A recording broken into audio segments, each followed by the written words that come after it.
To evaluate the statements, we first calculate the number of admitted students for each course and gender. We do this by multiplying the candidate count by the admission rate.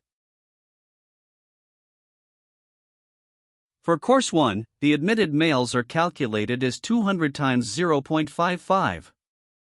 This equals 110 males. For females, it's 150 times 0.86. This gives us 129 females. For Course 2, the admitted males are 100 times 0.40. This results in 40 males. For females, we calculate 150 times 0.24. This gives us 36 females. Now, we add the totals for each gender. Total males are 110 plus 40 equals 150. Total females are 129 plus 36 equals 165. Let's evaluate the options based on our calculations.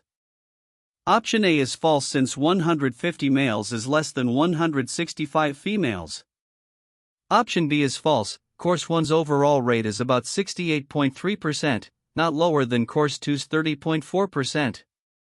Option C is true, the ratio of admitted males to females in Course 2 is 40 to 36. For Option C, dividing both numbers by 4 gives us a ratio of 10 to 9. Thus, Option C is correct. Option D is false, males have a total admission rate of 50%, while females have 55%. Option E is also false since 110 males are fewer than 129 females in Course 1.